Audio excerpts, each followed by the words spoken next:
Halo, halo, halo. Jumpa lagi dengan Zaharis.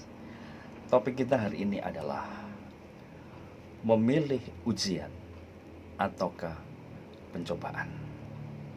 Ujian bertujuan untuk menaikkan level keimanan kita untuk semakin dewasa. Namun pencobaan akan menurunkan derajat keimanan kita untuk menjadi semakin tidak efektif lagi.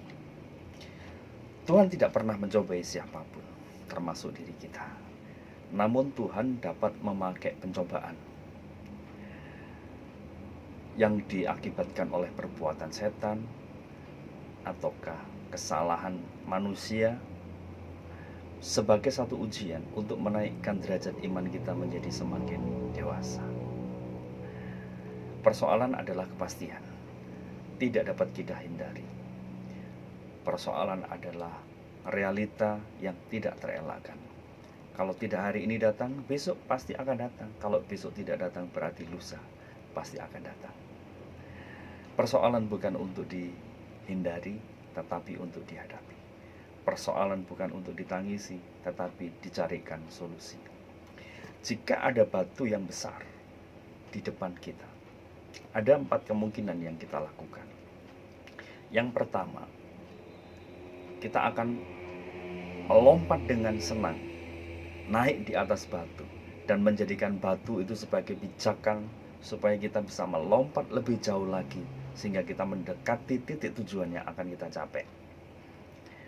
Kemungkinan yang kedua, kita akan merangkak naik di atas batu, kemudian di atasnya kita duduk mengambil sabut tangan dan menangisi. Mengapa masalah ini terjadi dalam diri saya?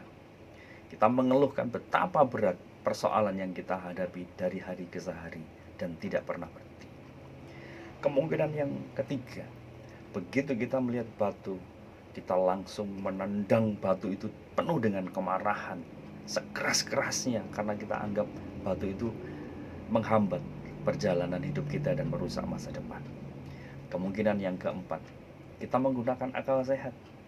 Kita mencari kayu yang kita pergunakan sebagai pengungkit. Batu itu kita singkirkan sedikit demi sedikit sampai menepi ke pinggir jalan. Anda sendiri yang dapat merubah pencobaan sebagai ujian yang berdampak sebagai kebaikan, atau sebaliknya, Anda membuat ujian itu sebagai pencobaan yang akan menghancurkan masa depan. Bagaimanakah Alkitab membimbing kita untuk memiliki cara pandang yang benar terhadap persoalan? Bukan untuk dihindari, tetapi untuk dihadapi. Yakobus pasal 1 ayat 1 sampai 12. Kita akan menyelidiki secara kontekstual apa maksud Tuhan menghadapkan kita dengan berbagai macam pencobaan. Kata mencobai kalau dalam bahasa Inggris cukup jelas. Artinya to tempt, artinya usaha untuk menurunkan kualitas. Tapi kalau menguji menggunakan kata to test, artinya usaha untuk mendapatkan nilai atau kualitas yang bisa menampakkan kemurnian hidup kita. Dan untuk menghadapi badai persoalan ini, penulis kitab Yakobus sangat menarik sekali karena menggunakan kata-kata yang selektif. Yang pertama, apa yang harus kita kerjakan untuk menghadapi ujian atau pencobaan? Ayat yang kedua, saudara-saudaraku, anggaplah sebagai suatu kebahagiaan apabila kamu jatuh ke dalam berbagai pencobaan. Yang pertama kita belajar dari kata anggaplah sebagai satu kebahagiaan. Ini bukan sikap yang lebay. Masa orang yang menghadapi pencobaan tidak boleh bersedih atau gemetar? Perasaan kita secara normal juga bisa merasakan rasa takut. Tetapi kata anggaplah ini tidak bertentangan dengan akal sehat manusia. Karena kata anggaplah ini tidak menggunakan pengertian rasakan. Dalam bahasa aslinya lebih baik diterjemahkan pertimbangkanlah.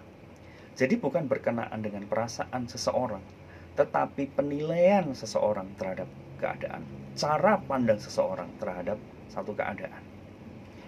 Jika Anda menganggap jamu atau obat adalah sesuatu yang pahit, atau bahkan itu racun, maka tidak perlu kita minum. Karena itu justru bukan menyembuhkan, malah membawa kematian.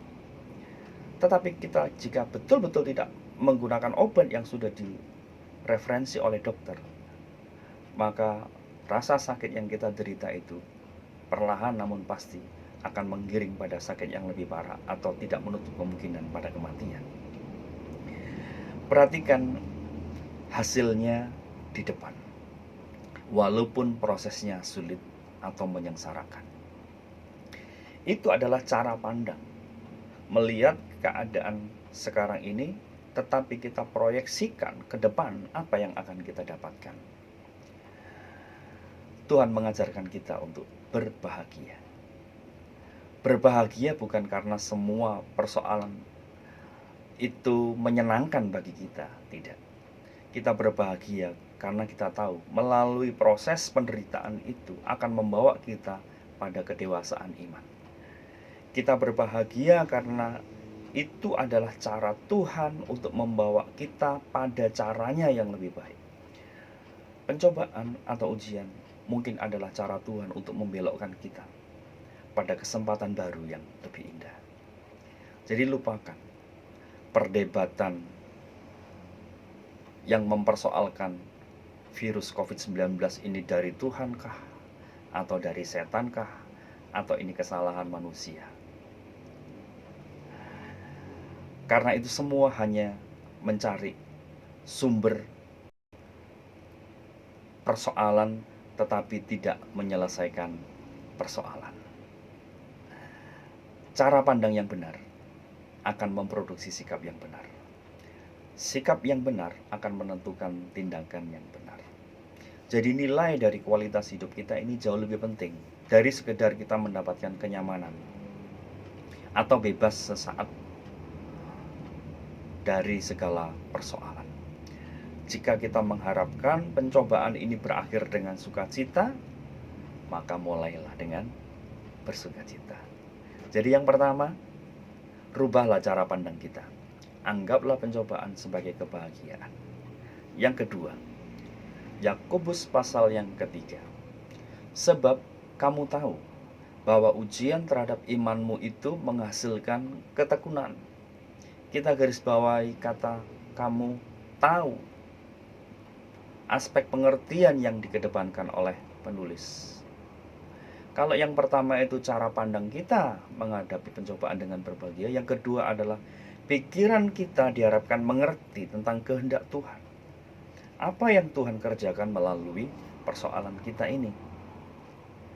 Jangan berbahagia tanpa alasan. Tersenyum atau tertawa sendiri tanpa sebab. Tetapi berbahagialah dengan argumentasi yang dapat dipertanggungjawabkan. Ada alasannya. Saudara, pencobaan itu bukan bekerja menyerang, menghantam kita. Tetapi pencobaan itu bekerja di dalam kita. Dia bukan untuk menghancurkan, tetapi dia bekerja. Tugas kita adalah mengelola pencobaan itu sebagai ujian, supaya dengan ujian itu akan memperbaharui hidup kita. Alkitab katakan, ujian terhadap imanmu itu akan menghasilkan ketekunan. Betapapun sulit dan sakitnya proses keluarnya kupu-kupu dari kepompong, begitu lambat, begitu melelahkan, begitu sulit. Namun jika saudara melihat kupu-kupu yang sedang keluar dari kepompong dan saudara merasa iba, kemudian mengambil gunting, memotong pada bagian kepompong itu, secara tidak sengaja, tubuh bagian kupu-kupu pun akan terpotong. Kemungkinannya, kupu-kupu itu langsung mati, atau kalau dia hidup, dia akan cacat seumur hidup.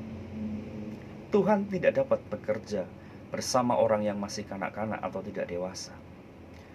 Dan tidak ada cara lain untuk mendewasakan iman kita kecuali melalui api pencobaan atau ujian. Di antara dua puncak gunung pasti ada satu lembah, di mana orang harus turun sampai pada titik nol sebelum akhirnya dia harus berjalan maju dan semakin menanjak naik ke puncak gunung kembali. Ketahuilah dengan sadar, ujian itu tidak bekerja melawan atau menghancurkan diri kita, tetapi ujian adalah proses yang Tuhan pakai untuk menghasilkan ketekunan. Ketekunan itu akan memperoleh buah yang matang. Buah yang matang itu akan menjadi sempurna, utuh, dan tak berkekurangan suatu apapun. Kata ujian lebih tepat diterjemahkan dengan kata persetujuan. Seorang yang membawa biji emas ke kantor penguji logam untuk diuji keasliannya. Mungkin contoh yang dibawa itu hanya beberapa gram. Kalau itu dikonversi, nilainya hanya beberapa ratus ribu saja. Namun jika itu disetujui dan mendapatkan surat pernyataan resmi bahwa itu adalah emas, maka nilai dari persetujuan itu bisa jutaan atau miliaran. Karena persetujuan itu menunjukkan bahwa yang pertama emas itu asli dan dia telah menemukan tambang emas. Daya tahan dan kedewasaan rohani tidak diperoleh hanya dengan saudara dan saya membaca buku rohani, atau rajin menyanyikan lagu-lagu gereja, atau mendengarkan khotbah, atau dengan memanjatkan doa. Tidak. Kedewasaan rohani harus kita lewati melalui kesulitan hidup setiap hari, mempercayai Tuhan dan mentaati firman-Nya.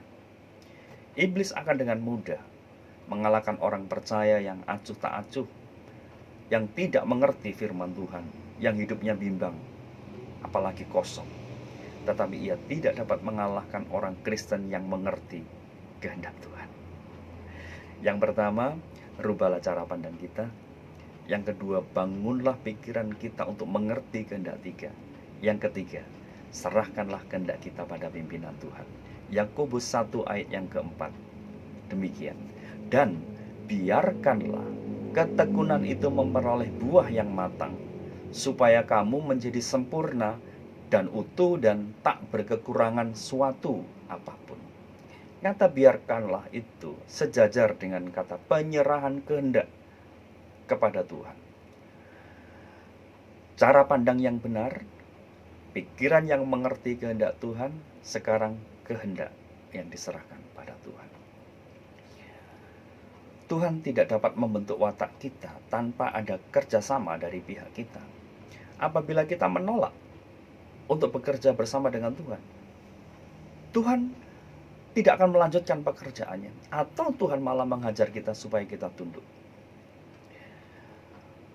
Tujuan seorang petani menumbuk padi setelah masa panen hanyalah ingin mengelupas kulit luar, kulit ari dari padi ini. Jika dengan satu kali pukulan, maka kulit ari itu akan terkelupas. Selesailah sudah tujuan sang petani untuk mengelupas kulit padi ini. Namun jika dengan satu kali pukulan tidak terkelupas, petani membutuhkan 2 kali pukulan. Jika dengan 2 kali pukulan tidak terkelupas, petani membutuhkan 3 kali pukulan. Jika dengan 3 kali pukulan tidak segera terkelupas, kemungkinan akan memukul beberapa kali yang berpotensi menghancurkan benih padi itu sendiri.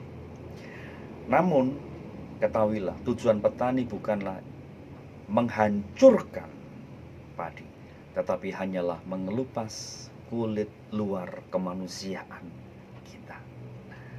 Tuhan harus bekerja dalam diri kita sebelum Tuhan memakai kita. Semakin cepat kita menyerahkan kehendak kita pada pimpinan Tuhan, semakin cepat proses pendewasaan Tuhan kerjakan dalam diri kita. Tuhan harus bekerja dalam diri kita untuk membentuk watak kita. Tuhan butuh 25 tahun dalam diri Abraham sebelum memberikan anak perjanjian. Tuhan butuh waktu 2 kali 40 tahun dalam diri Musa sebelum dipakai sebagai pemimpin umat Israel.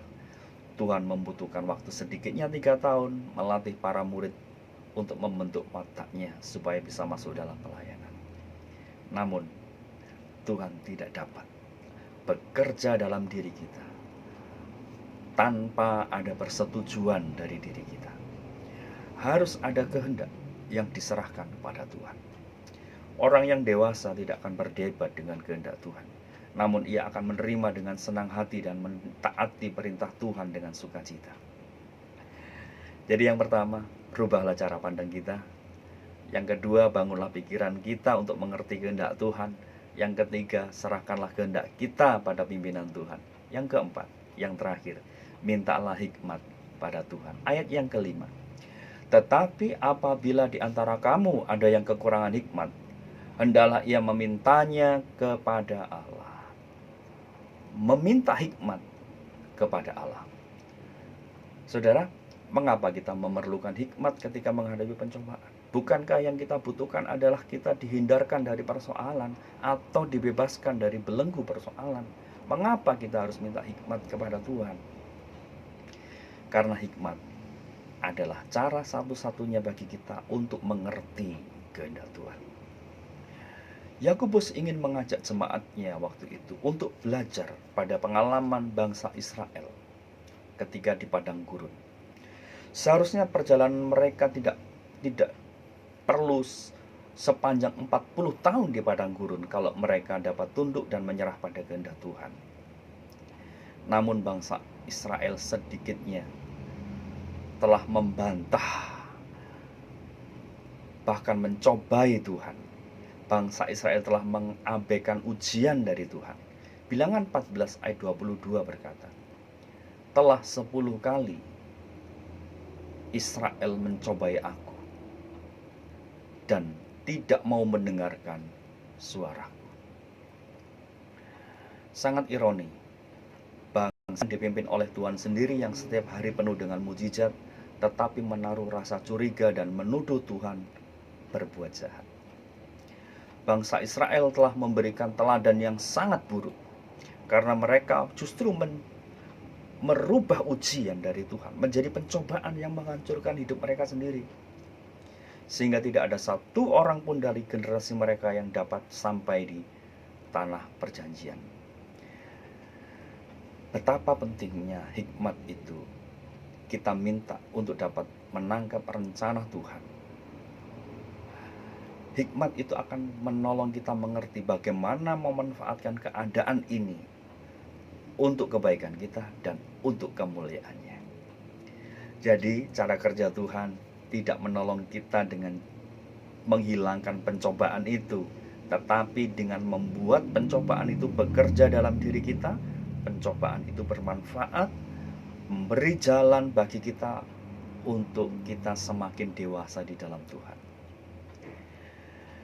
Kitab Yakobus ini memulai dengan kata anggaplah sebagai satu kebahagiaan pada ayat yang pertama. Kemudian mengakhirinya pada ayat yang ke-12, berbahagialah orang yang bertahan dalam pencobaan.